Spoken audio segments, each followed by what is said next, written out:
네, 안녕하세요. 일반학 1 챕터 4 진행하도록 하겠습니다.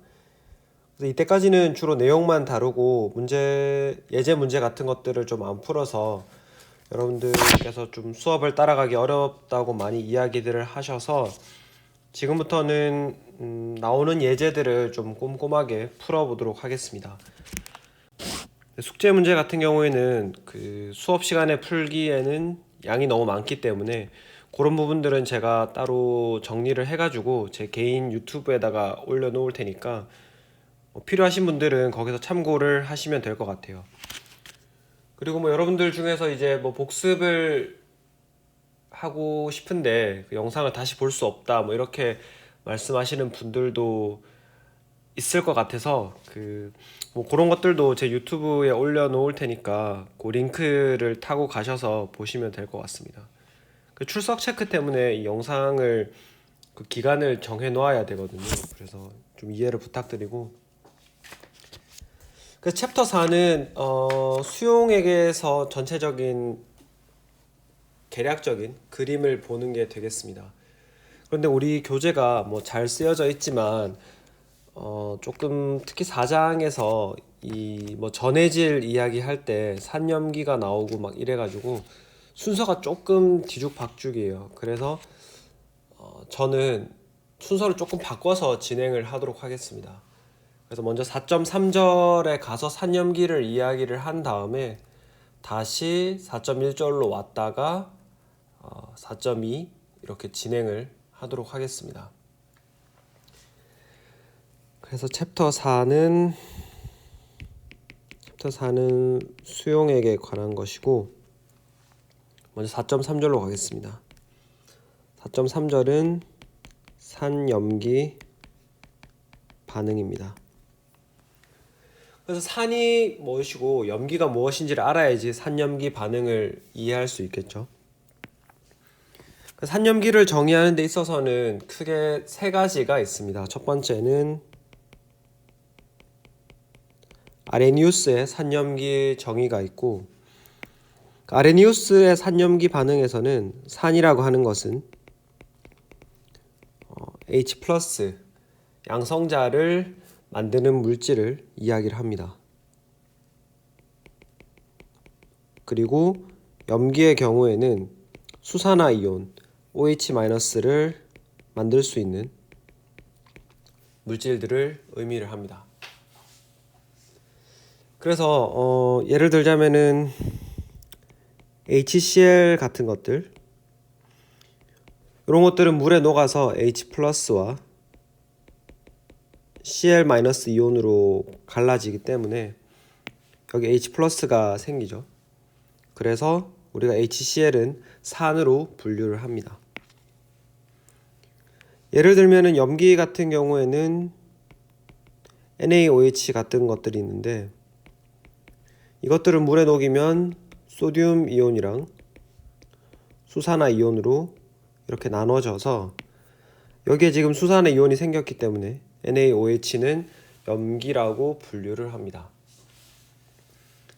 그래서 누가 어떤 분자가 H+를 만들고 어떤 분자가 OH-를 만드는가 하는 것들은 사실 화학 구조를 조금 더 이해를 하셔야 되고 그 화학 구조에서 전자 구조까지 조금 그릴 줄 아셔야지 여러분들이 판단을 할 수 있거든요. 근데 지금은 그런 것들에 대해서 정보가 많이 부족하니까 일단은 우리가 이런 것들에 많이 노출이 되어서 어떤 분자가 산이고 어떤 분자가 염기인지를 조금 먼저 하도록 합시다. 그래서 이게 어떤 분들한테는 상당히 주먹구구식이라고 느껴질 수도 있는데 여러분들이 언어를 배울 때도 여러분들이 한글 배울 때 생각해 보시면은 문법을 다 배우고 나서 말을 배우진 않잖아요. 먼저 이런 것들이 많이 노출이 돼서 문제 같은 것들을 풀다가 보시면은 누가 산이고 누가 염기다라는 것들을 감을 잡으실 수 있을 거예요.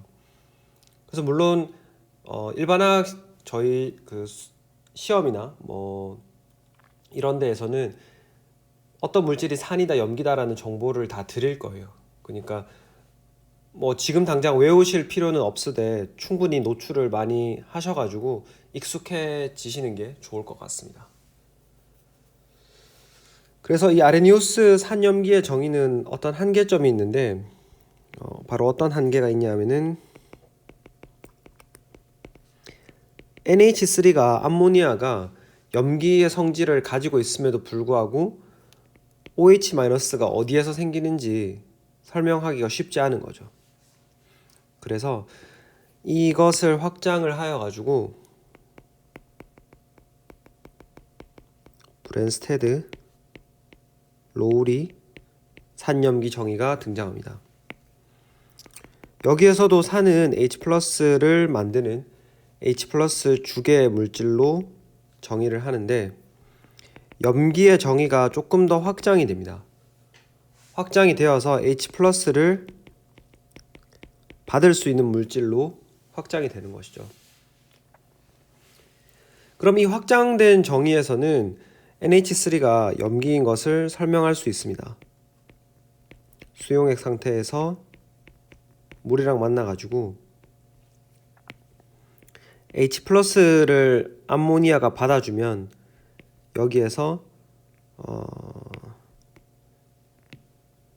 NH4+가 생길 것이고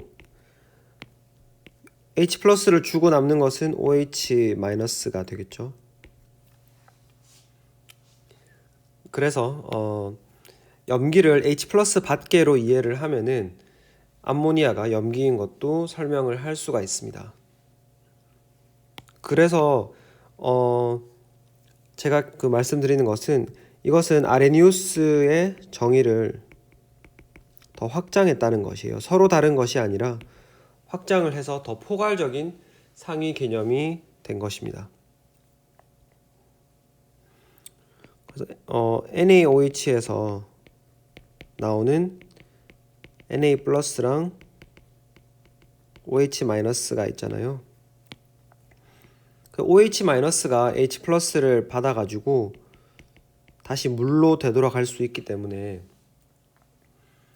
OH-를 내놓는 것도 H+ 받게라고 생각을 할 수 있습니다. 그래서 산염기는 사실 뒤에 우리가 일반학 2에서 1화 2에서 10 몇 장이죠? 14장? 네, 15장에서 우리가 다시 배울 굉장히 자세하게 다시 배울 거기 때문에 지금은 뭐 이런 것들만 기억을 하시면 되겠습니다. 그리고 나서 이제 이 산염기 중에서 그 정도가 강한 것이 있고 강염기가 있고 반대로 약산 약염기가 있습니다. 그래서 이것들을 구별할 수 있는 방법은 강산인 HCl 같은 경우에는 여러분이 예를 들어서 100개의 HCl을 물에 넣었다라고 하면은 얘들은 강산이기 때문에 100% 이온화가 일어납니다. 이렇게 H+와 Cl-로 갈라지는 이온화가 일어납니다. 그래서 반응 후에는 HCl이 하나도 남지 않고 100개가 생성이 되게 됩니다. 그에 반해서 약산 같은 경우에는 우리 주변에서 볼 수 있는 식초 같은 것들 이것을 물에 녹이면은 H+가 일부 생기기는 하지만 위에 강산에서처럼 100% 이온화가 진행이 되지는 않습니다. 즉 100개의 아세트산을 물에 녹이면은 한 30개 정도만 분해가 돼서 이렇게 70개가 분자 상태로 남고 이온이 30개 정도 형성이 됩니다. 물론 여기서 말한 숫자는 엄밀한 숫자는 아니죠. 그래서 이렇게 일부 이온화가 일어나는 것들을 우리가 약산이라고 부릅니다. 그래서 우리 교재 표 4.4를 보시면은 강산과 강염기의 그 리스트가 쭉 있죠. 그래서 강산의 경우에는 예를 몇 가지 들어보면은 HX라고 표현할 수 있는 X가 이제 할로겐, F를 제외한 Cl, Br, I 같은 것들 이런 형태거나 아니면 여러분들이 잘 아시는 질산 혹은 황산 등이 있고, 강염기의 경우에는 주로 알칼리 금속에다가 OH가 붙어있는 형태 혹은 알칼리 토금속에다가 OH 수산화기가 2개 붙어있는 그런 형태들이 있겠습니다. 뭐 이 정도만 강염기를 기억하셔도 나머지는 약산이라고 기억을 하시면 되겠죠.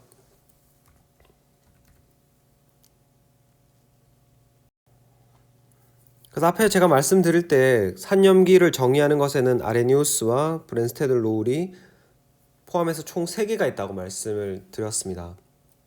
근데 그 나머지 하나는 루이스 산염기 정의인데 그것도 역시 여기 2학기 때 우리가 배우도록 합시다.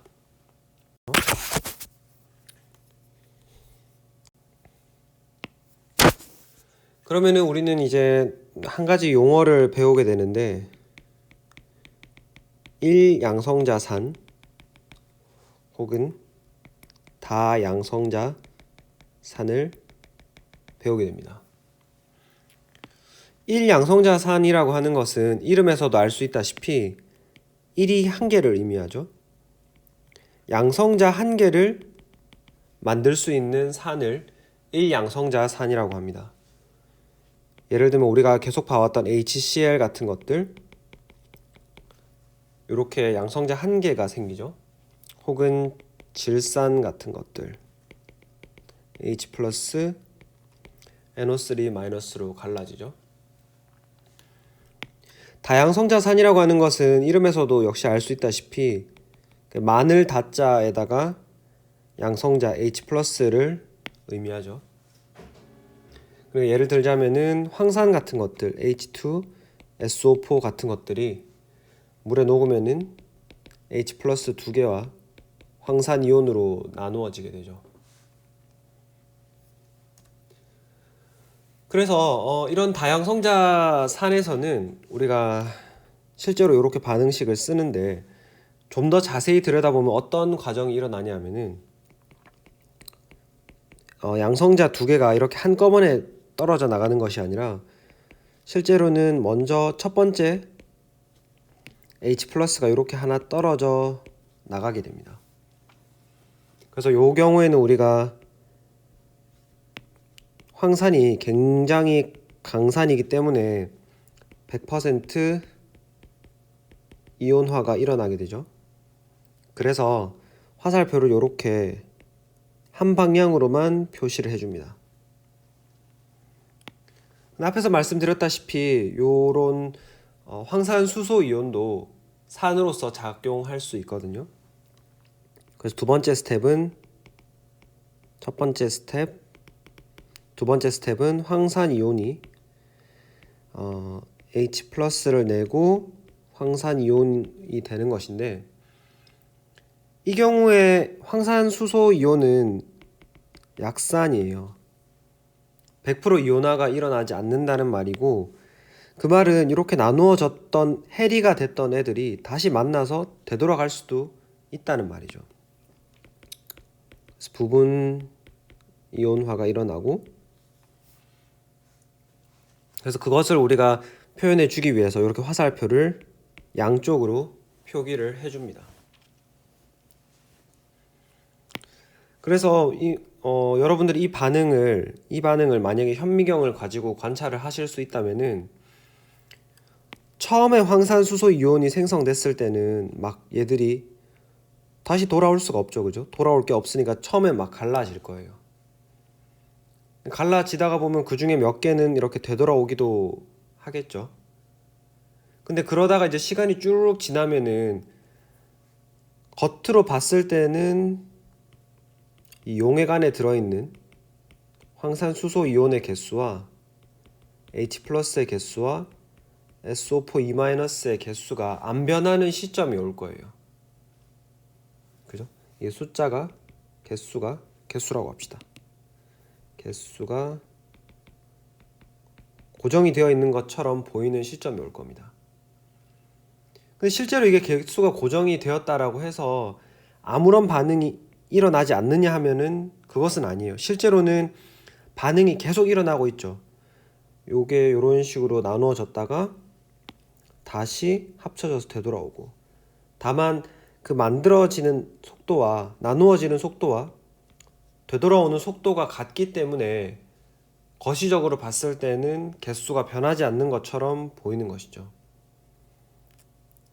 그래서 이런 상태를 우리가 평형에 도달했다 그러고, 특히 평형이라고 하면 사람들이 아무 일도 일어나지 않는구나, 반응이 멈췄다라고 생각할 수 있지만 실제로 그 안에서는 끊임없이 반응이 일어나고 있기 때문에 우리가 특별히 앞에 동적이라는 말을 붙여서 동적 평형이라고 부릅니다. 그래서 뭐 한자어 중에서 여러분들이 정중동이라는 말을 아실 거예요. 뭐 가만히 있는 것처럼 보이는데 끊임없이 움직이고 있는 상태를 의미를 하는 거죠. 그래서 화살표 두 개를 쓰면은 이렇게 평형 상태를 강조하는 것이다 라는 것이고, 이것도 역시 일반화학 2의 1화 2의 14장에서 굉장히 자세하게 배웁니다. 그래서 뭐 그런 부분들은 우리가 뒤에서 배울 것이기 때문에 넘겨두도록 할게요. 이거는 스킵하는 게 아니라 지금 이 부분을 사실 이해를 하기가 굉장히 복잡하실 거예요. 그래서 그냥 넘기고 2학기 때 배워보도록 합시다. 그리고 우리 PPT에 보면은 3양성자산인 인산 H3PO4에서 뭐 각 이온들의 상대적인 농도를 적어주는 게 있잖아요. 근데 이게 사실 평형 14장의 내용을 모르고 하면 결국 외우는 것밖에 안 되거든요. 그러니까 일단은 넘어가도록 합시다. 그래서 우리 슬라이드 5페이지에 나오는 내용은 여러분들이 공부를 안 하셔도 괜찮을 것 같아요. 그래요. 이렇게 하고 이제 우리는 PPT 슬라이드 6페이지로 오겠습니다. 6페이지는 이제 산염기 중화 반응입니다. 산이랑 염기가 만나면은 물이 생성되고 그 반응 부산물로 염이라고 부르는 솔트가 생성이 됩니다. 그래서 예를 들자면은 HCl과 같은 산이랑 NaOH 염기 물질이 만나면은 물이 생성이 되고 남은 이온들로 이런 염이 생기게 됩니다.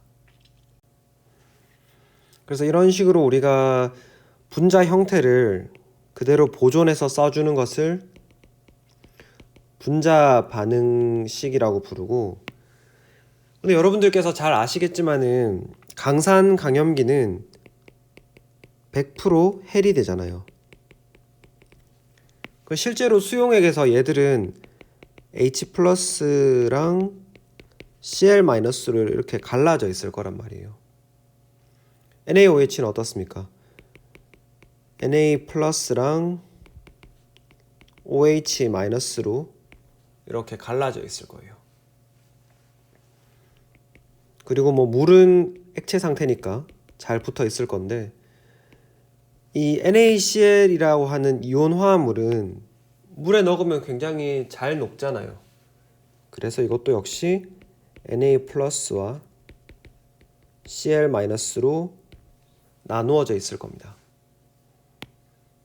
그래서 이런 식으로 이온화를 가정을 하고 각각의 양이온과 음이온을 표현해 준 것을 우리가 이온 반응식이라고 부릅니다. 그래서 특히 이 중에서 반응 전후에, 반응 전과 반응 후에 변화가 없는 애들을 지워 봅시다. H+는 물로 변했고 Cl-는 지금 반응식 좌우에 똑같죠. 지워버리고 Na+도 반응 전후에 똑같죠. 이렇게 지우고 남은 것이 H+와 OH-가 만나서 물이 된다라는 것이죠. 그래서 이온 반응식에서 실제로 반응에 참여하지 않은 이런 구경꾼 이온을 제거한 나머지 알짜 이온을 가지고 만든 반응식을 우리가 특별히 알짜 이온 반응식이라고 부릅니다. 네, 요거는 어차피 뒤에 한번 오늘 한 번 더 나올 내용이기 때문에 이렇게 아시면 되고, 그러면 이제 산염기 우리 책의 4.3절을 대충 이야기를 한 것이고, 이제 앞으로 처음으로 돌아가 봅시다. 그래서 슬라이드 7번 4.1절로 다시 돌아와서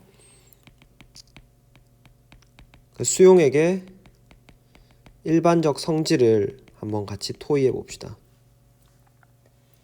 그 수용액이라고 하는 것을 먼저 알려면은 용액이 뭔지 아셔야 되는데, 용액은 솔루션이라고 부르는 것이고, 흔히 말할 때는 두 개 이상의 물질이 균일하게 섞인 두 개 이상이 물질이 섞여서 만든 균일 혼합물이 되겠습니다.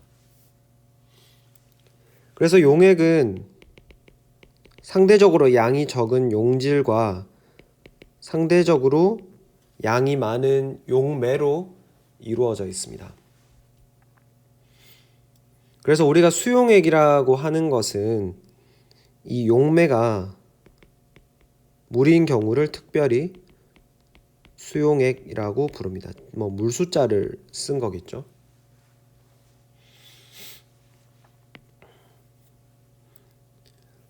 그래서 여러분들이 흔히 용액이라고 하면 쉽게 생각을 하시는 게 소금물 같은 게 있을 거예요. 소금물이라고 하는 것은 소금이라고 하는 용질과 물이라고 하는 용매로 구성되어 있는 성분이 되겠죠. 이 외에도 사실 공기도 용액이라고 생각하실 수 있어요. 아주 넓은 의미에서. 그래서 두 개 이상의 물질, 질소가스, 산소가스, 아르곤 등등등으로 섞여 있는 용액이라고 생각할 수 있는 거죠. 그리고 이러면 용액이 대충 정리가 되는 것이고, 이제 전해질 개념을 한번 배워보도록 하겠습니다. 전해질이라고 하는 것은 어떤 용질이 용매에 녹아서 용액을 이루었을 때 그 용액이 전기 전도성을 가지게 된다면, 이게 있을 유자죠. 가지게 된다면 그 용질은 전해질이 됩니다. 그렇다면 전기 전도성을 가지려면은 뭐가 필요할까요? 전기 전도성이라고 하는 것은 전자를 운반해 주는 무언가가 있어야 됩니다. 전기를 운반하려면 전하를 띤 입자가 필요하겠죠. 그게 화학에서는 바로 이온이 됩니다. 양이온이든 음이온이든. 그래서 전해질의 대표적인 예로는 이온 화합물이 있겠죠. NaCl과 같은 고체가 물에 녹으면 Na+와 Cl- 이온을 만들어내게 되니까 이런 양이온과 음이온들이 전자를 운반할 수 있게 되겠죠. 또한 산이나 염기 같은 것들도 HCl 수용액 같은 경우에 물에 넣었을 때 H+와 Cl- 이온을 만듦으로써 이런 것들이 전자를 운반할 수 있게 되겠죠. 염기도 마찬가지일 거예요. 그러면은 반대로 비전해질은 어떤 물질을 이야기하느냐? 전해질의 반대이기 때문에 전해질이 아니다라는 거죠. B니까. 그럼 용액에 녹아서 전도성을 가지지 않는 물질을 이야기를 합니다. 즉 수용액 상태에서 이온을 만들지 못하는 것인데, 예를 들자면 이런 설탕 분자 같은 경우에 물에 녹는다고 해도 어떤 이온을 만드는 것이 아니라 설탕 덩어리 전체가 하나로 전기적 중성을 유지한 상태에서, 전기적으로 중성이죠. 이 상태를 유지한 상태로 물에 녹아있기 때문에 전기를 통할 수가 없겠죠. 맞죠? 그래서 이제 우리는 전해질 중에서 강전해질과 약전해질을 구별을 해볼 겁니다. 먼저 강전해질을 봐보면은, 전해질 중에 강한 물질이라는 뜻인데, 전해질이 강하다라고 하는 것은 물에 녹아서 혹은 용액에 녹아가지고 전기 전도성이 큰 물질을 의미하겠죠. 그럼 전기 전도성이 크려고 하면은 특정 개수의 분자를 물에 녹였을 때 이온을 잘 만드는 물질을 의미를 하겠죠. 이온 생성을 잘 하는 물질을 의미합니다. 그래서 우리가 앞에서 봤던 물에 잘 녹는 이온성 화합물이라던가, 아니면은 강산도 우리가 앞에서 봤지만 HCl 100개를 녹이면 H+ 100개, Cl- 100개가 나온다라고 했죠. 그죠? 그래서 강산, 강염기 같은 것들이 전부 강전해질의 대표적인 예가 되겠습니다. 두 번째로는 약전해질을 봐볼 텐데, 강전해질에 대비되는 개념이니까 전기 전도성을 띄긴 띌 거예요. 전해질이니까. 근데 이번에는 약한, 즉 전기 전도성이 작은 분자를 의미를 할 겁니다. 즉 이 경우에는 용질이 녹아서 일부만 해리가 일어난다는 것이죠. 그래서 앞에서 봤던 아세트산 같은 것들이 100개 넣으면 한 30개만 해리 되고 70개는 전기를 통하지 않는 중성 상태로 남아있다라는 그런 이야기들을 했었죠, 우리가.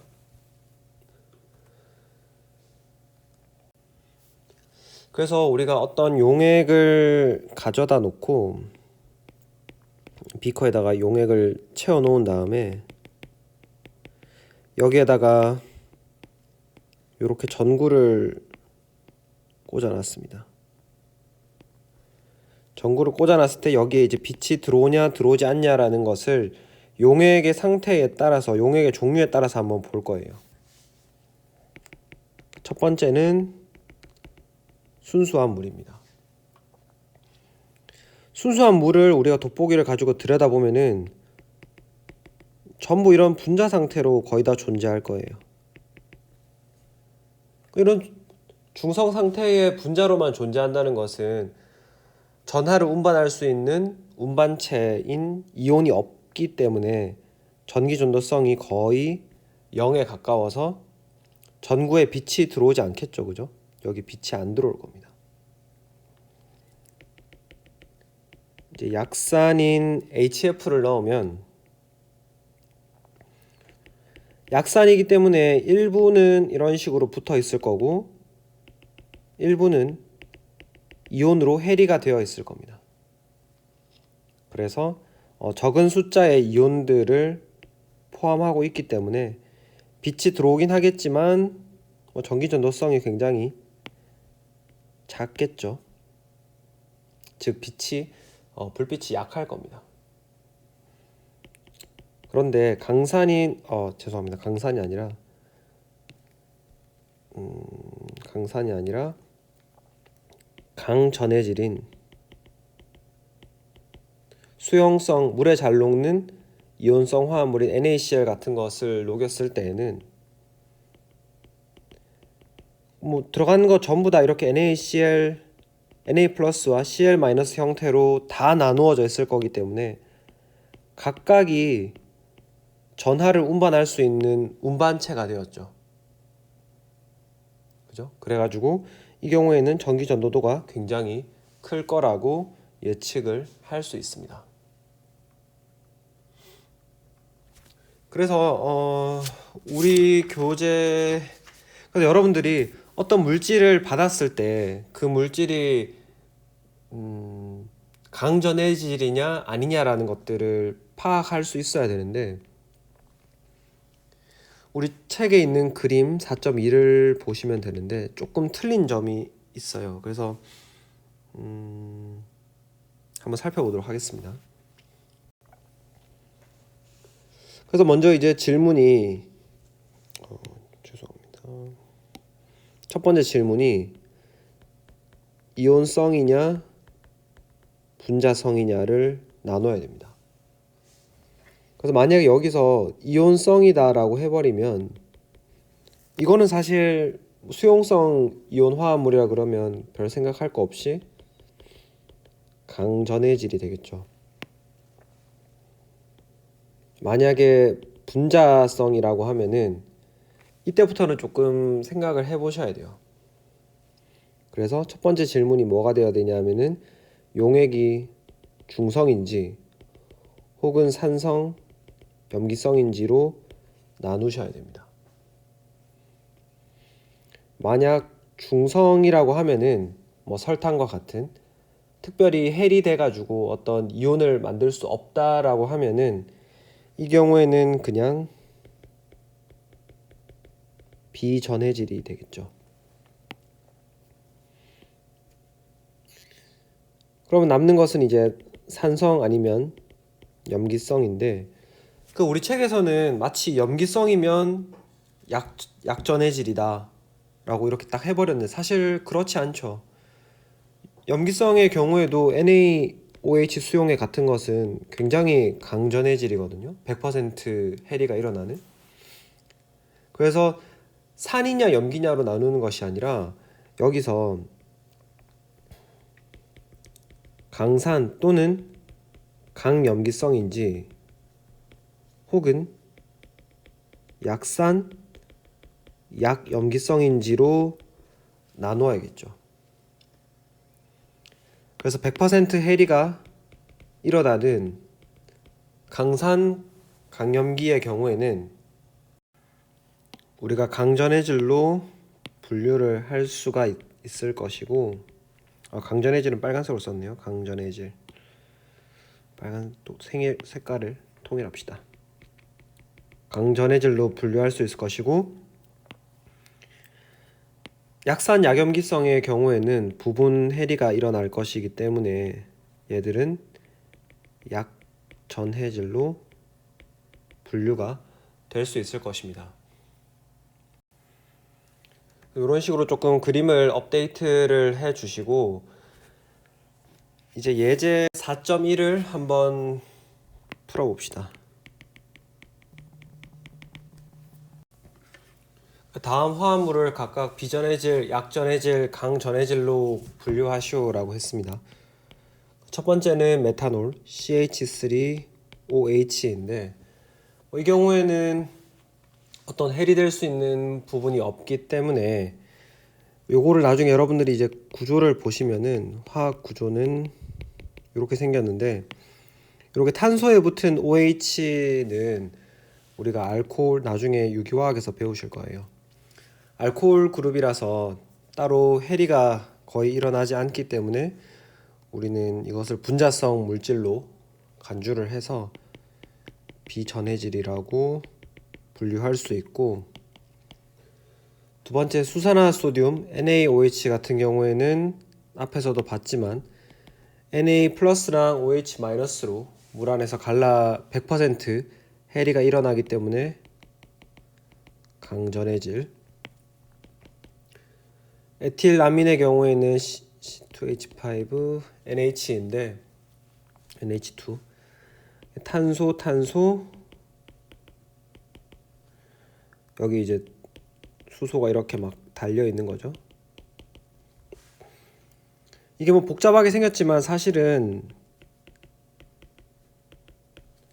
여기 암모니아의 요 H 부분이 C2H5로 바뀐 거잖아요. 그래서 기본 골자는 똑같습니다. 그래서 물에 넣으면은 요 H 플러스가 여기로 이동해가지고 OH 마이너스를 생성하게 되고, 근데 이제 이게 강염기가 아니기 때문에 우리는 이거를 약전해질로 분류할 수 있습니다. 마지막으로 D번 플로르와 수소산 HF의 경우에는 약산이기 때문에 약산이면은 일부만 해리가 되는 약전해질이 되겠죠. 네, 좋습니다. 그리고 나서 이제 4.2절로 넘어갑시다. 4.2절은 침전 반응이에요. 그 침전이라고 하는 것은 어떤 우리가 용액을 섞었을 때 고체가 생성되는 반응을 의미합니다. 침전, 고체가 생기는 반응인데 예를 들자면 뭐 이런 거죠. 질산납 용액에다가 PbNO3 두 개가 섞여 있는 수용액이랑 그 다음에 요오드와 소듐 NaI, AQ를 섞었더니 어떤 노란색의 침전이 생긴다는 거죠. 그래서 이렇게 여기 비커에 있는 거랑 여기 비커에 있는 이런 투명한 용액을, 고체가 없는 투명한 용액을 섞었더니 여기 이런 액체에다가 그 안에다가 이런 노란색 침전이 생긴다는 겁니다. 그래서 그 침전이 PbI2 고체가 생기는 거고, NaNO3 질산 소듐이 이렇게 염 형태로 존재하게 됩니다. 그래서 이와 같이 두 종류 이상의 전해질 용액을 섞었을 때 이런 고체가 생성되는 반응을 우리가 통틀어서 침전 반응이라고 부릅니다. 그러면은 왜 이 PbI2는 이런 침전이 생기는데 NaNO3는 그냥 수용액 상태로, 즉 Na 플러스와 NO3 마이너스 수용액 상태로 있을까? 라는 질문을 여러분들이 해보실 수 있죠. 그럼 어떤 거는 녹고 왜 안 녹는지 용해도를 한번 생각을 해봅시다. 수용액에서의 용해가, 특별히 수용액을 집중해서 보면은 수용액에서 어떤 물질이 녹는다라고 하는 것은 바로 이 물 분자의 용매 분자의 구조에서 기인하게 됩니다. 이 물 분자에서는 전자가 산소 쪽에 많이 몰려 있기 때문에 이쪽이 델타 마이너스를 띠게 되고, 상대적으로 전자를 뺏긴 수소가 델타 플러스를 띠게 됩니다. 누가 전자를 상대적으로 많이 뺏길 것인가 하는 것은 전기 음성도와 관련이 있는데요. 전기 음성도는 나중에 우리가 6장에 가서 기말고사 범위에 들어가는데 그때 배울 텐데 두 원자 사이에 공유되어 있는 전자 쌍을 얼마나 자기적으로 잘 당기는지를 측정하는 정도라고 생각하시면 될 것 같아요. 뭐 지금은 이 정도만 간단하게 짚고 넘어갑시다. 그래서 이렇게 돼 있기 때문에 만약에 음이온이 들어온다라고 하면은 누가 가서 달라붙을까요? 물 분자 중에서도 특히 요 델타 플러스를 띠는 수소 부분이 이렇게 주변에 가가지고 음이온을 안정화시켜 주겠죠. 왜냐하면 마이너스랑 플러스 사이에는 쿨롬 인력이 작동하기 때문에 이런 모양을 가질 겁니다. 그래서 이런 식으로 둘러싸서 마이너스를 떼내게 되고 플러스의 경우에는 물 분자의 어느 쪽이 향하게 될까요? 플러스는 마이너스랑 상호작용을 잘 하기 때문에 이렇게 산소 부분이 안쪽으로 향해 가지고 물 분자랑 상호작용을 양이온이랑 상호작용을 하게 될 겁니다. 그래서 이런 식으로 해 가지고 플러스 마이너스 원래는 쭈루룩 여기에 이렇게 다 붙어 있을 텐데 하나씩 떨어져 나가게 되는 거죠. 이런 식으로. 그래서 이런 식으로 판단을 하면 되는데 근데 사실은 이거는 굉장히 간단하게 용해 과정을 설명한 것이고 실제로는 용해 과정은 굉장히 복잡합니다. 굉장히 복잡해서 단순하게 이것만으로는 이해를 할 수가 없고 그래서 안타깝게도 몇 가지 규칙들을 조금 보셔야 돼요. 그래서 우리 책에 있는 표 4.2를 한번 보시면은 일반적으로 알칼리 금속 양이온을 포함하는 경우에는 대부분 굉장히 잘 녹습니다. 리튬, 소듐, 포타슘 뭐 이런 것들이 있을 때 굉장히 잘 녹고 또 암모늄 이온 NH4+가 있을 때에도 굉장히 잘 녹습니다.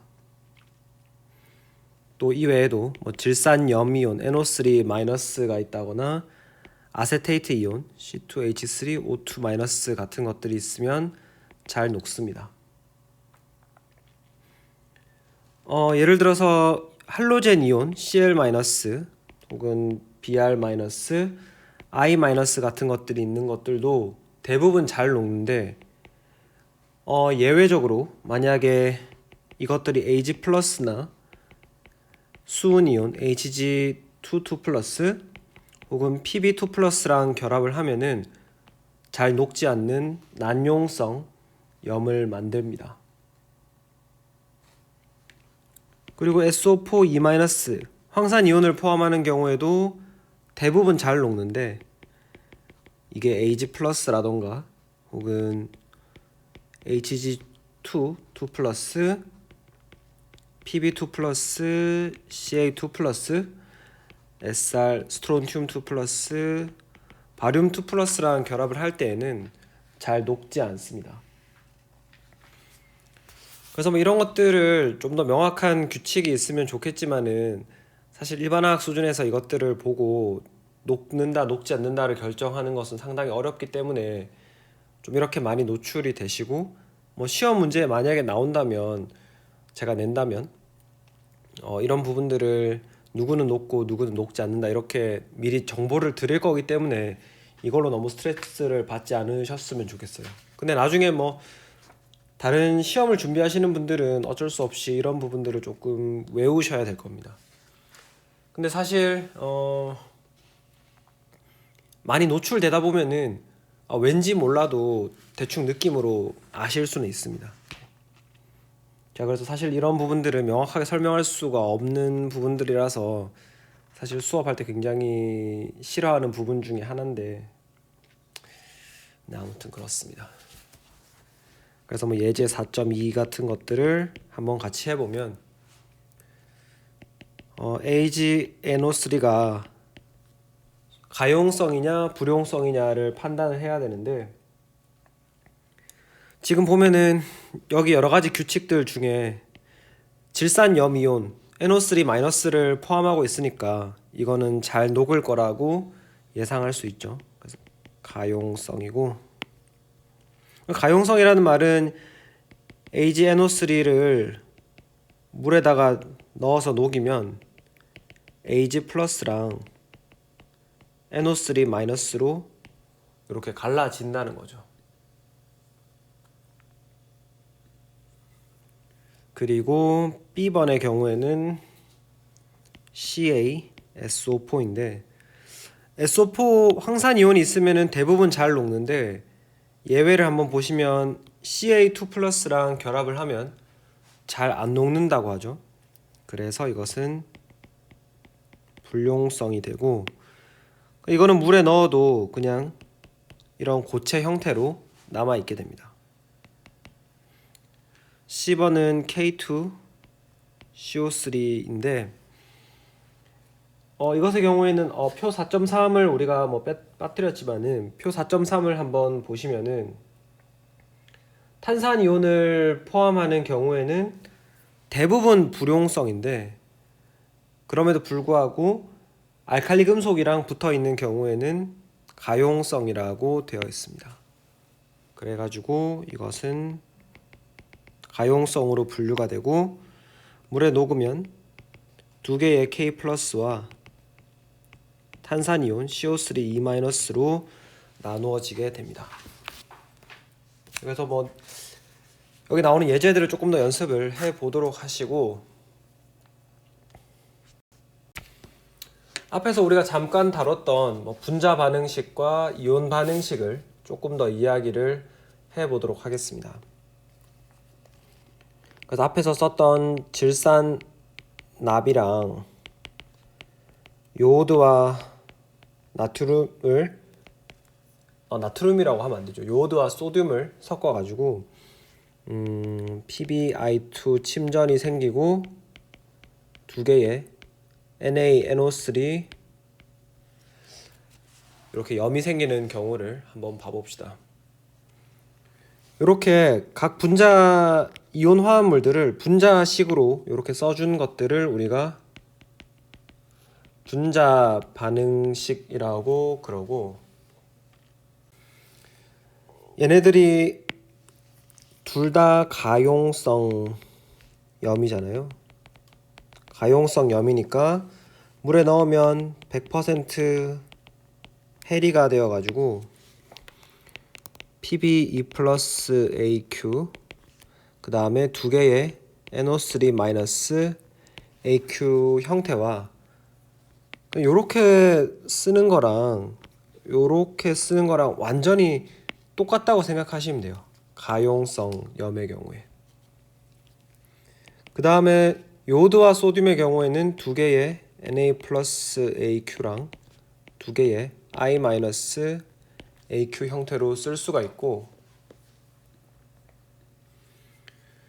반응 후에는 PbI2는 고체 형태니까 그대로 써주시면 되고, 질산 소듐의 경우에는 두 개의 Na 플러스 AQ와 두 개의 질산 염 이온 수용액 상태 요렇게 쓸 수가 있습니다. 그래서 요거는 요거고,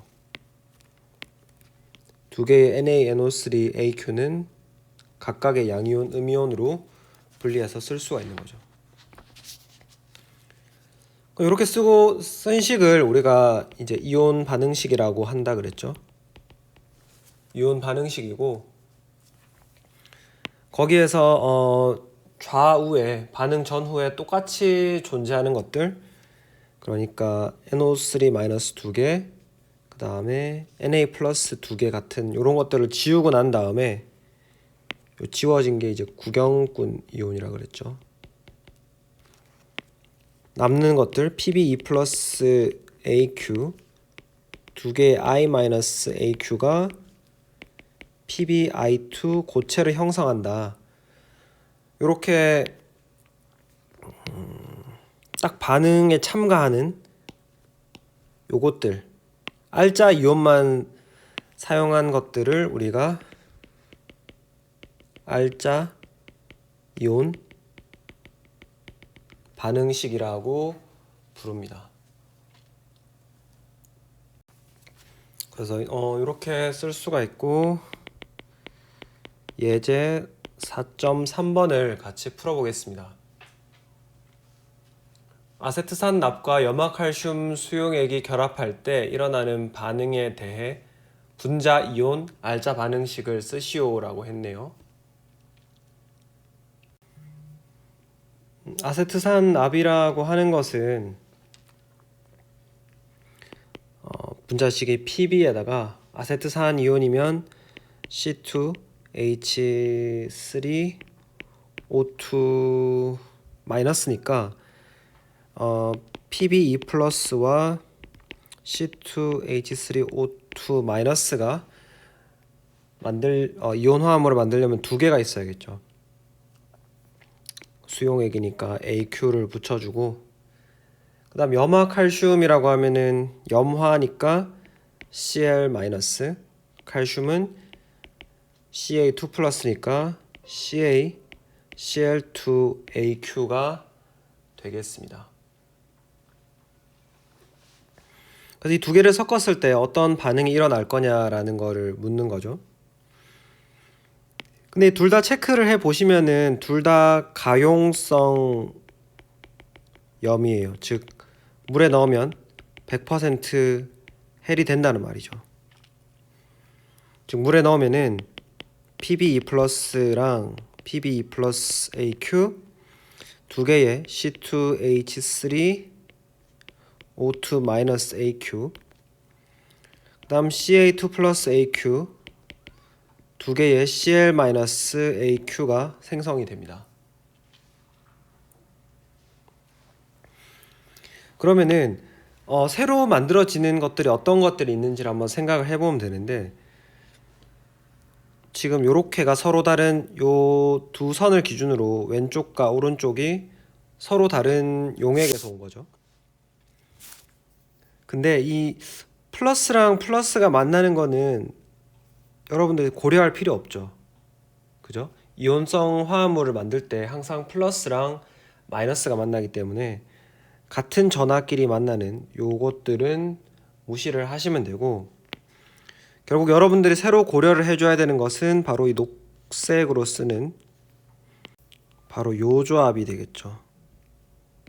PbE 플러스랑 Cl 마이너스, 그 다음에 CaE 플러스랑 요 새로 만나는 조합만 고려를 해보시면 됩니다. 그러면은 Pb가 E 플러스니까 Cl 마이너스가 두 개 붙어야 될 거고, 그래서 이거를 우리가 앞에 한번 살펴보면은 과연 얘는 가용성인가 난용성인가를 한번 살펴보시면 표 4.2를 보시면 할로겐 X-를 포함한, 그러니까 뭐 Cl-, Br-, I-를 포함하면 대부분 잘 녹는데 PbE 플러스랑 붙으면은 난용성이라고 했어요. 여러분들이 예상할 수 있는 것은 이거는 침전을 형성할 것이고, 다른 나머지 페어, 나머지 짝은 CA가 E 플러스고 아세트산이 1가 이온이니까 요렇게 되겠죠. 얘는 아세트산 이온이 있으니까 두 개네요. 물에 잘 녹겠죠. 그래서 이렇게 수용액 상태로 존재할 겁니다. 그죠? 그래서 그 말은 요 첫 줄 처음에 쓴 요게 분자 반응식이 되겠고, 밑에 지금 또 풀어서 써보면 PbCl2는 고체가 되고, 요 아세트산 칼슘 이온의 경우에는 요 수용액은 가용성 염이니까 CaE 플러스랑 두 개의 C2H3O2 이온 형태로 남아 있겠죠.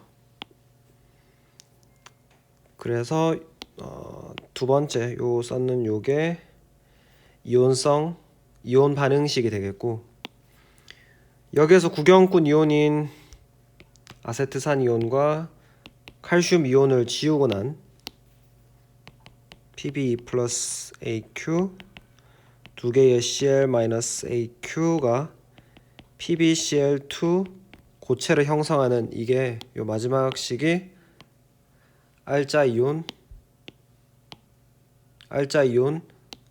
반응식이 되겠죠. 별로 어렵지 않으시죠? 네, 좋습니다. 그 다음에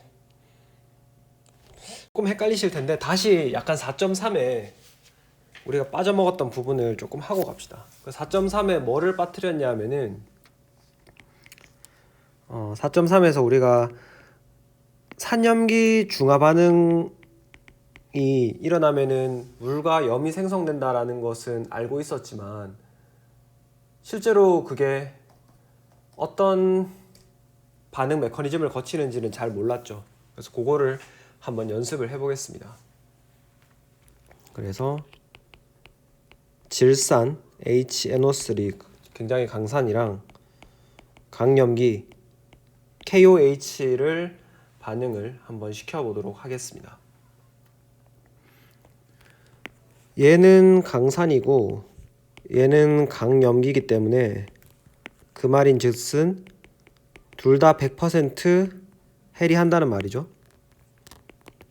그래서 H 플러스와 NO3 마이너스로 나누어질 거고, KOH는 K 플러스 포타슘 수용액과 OH 마이너스 AQ로 나눠질 겁니다.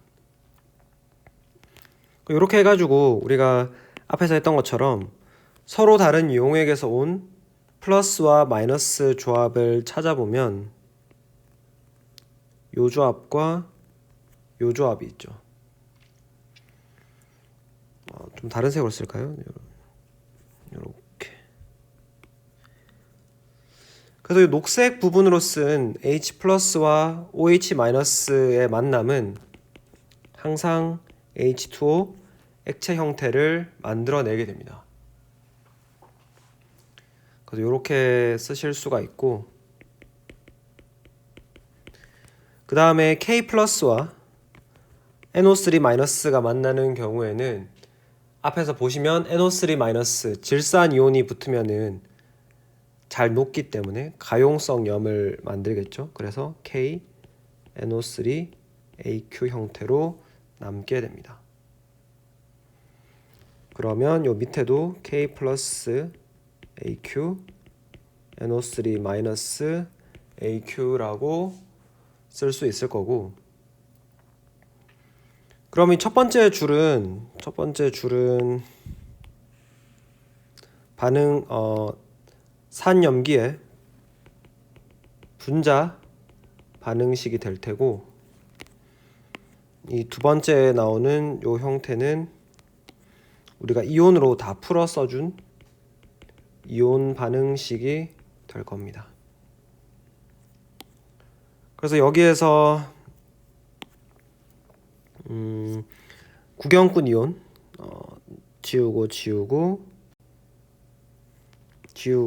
지워버리면 남는 것은 H 플러스 AQ에 OH 마이너스 AQ를 더해서 액체 상태의 물을 형성하는 이 반응이 알자 반응식이 되겠습니다. 그래서 나머지 것들을 한번 여러분이 연습을 해 보시기 바랍니다. 우리 슬라이드 19페이지네요. 마지막으로 예제 하나만 풀고 마치도록 하겠습니다. 예제 몇 번인가요? 예제 4.4번입니다. 예제 4.4번인데 문제가 한번 봅시다. 문제가 뭐 쭉 설명이 나오고 MgOH는 물의 불용성이기 때문에 MgOH2는 불용성이라고 있죠. 불용성이기 때문에 용해되지 않은 고체상의 우유는 유백색 외관을 나타낸다. 그런데 HCl과 같은 산이 첨가되면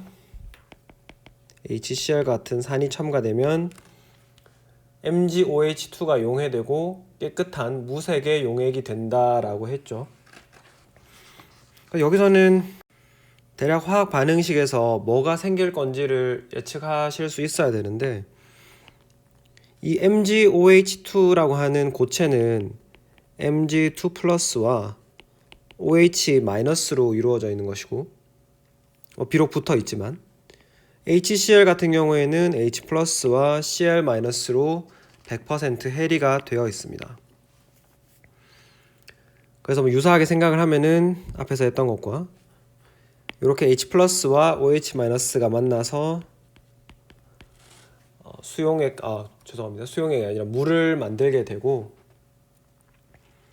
그리고 여기 또 다른 조합 Mg2 플러스와 Cl-가 만나서 MgCl2라고 하는 물에 잘 녹는 가용성 염을 만들게 될 겁니다. 근데 뭐 여기 개수가 지금 안 맞죠, 그죠? 개수가 안 맞는 것들을 여러분이 한번 연습을 해서 맞춰 보시면 앞에 기억나시죠? A, B, C, D 해서 하던 것들.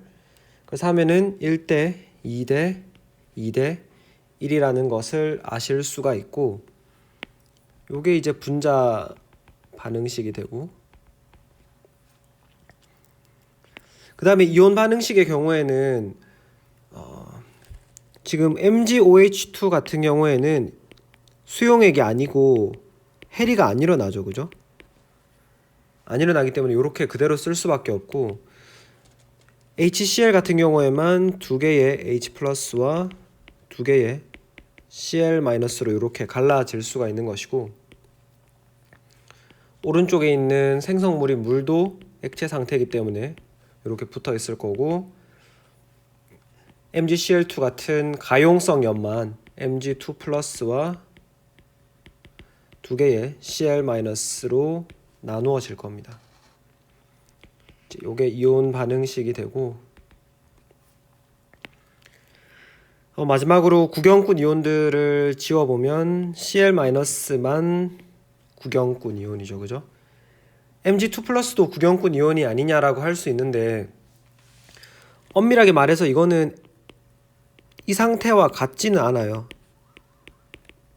이거랑 같지는 않죠, 그죠? 화학 반응에 의해서 OH-가 떨어져 나오긴 하지만은 어디까지나 이것은 고체 상태이기 때문에 수용액 상태와는 다른 것입니다.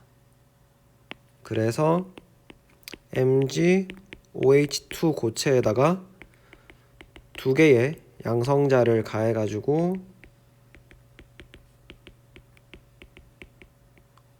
이렇게 되는 것이 바로 알자 이온 반응식이 되겠습니다. 그래서 오늘은 여기까지 하도록 하고, 다음 시간에 4장 뒷부분을 한번 해보도록 하겠습니다. 수고 많으셨습니다.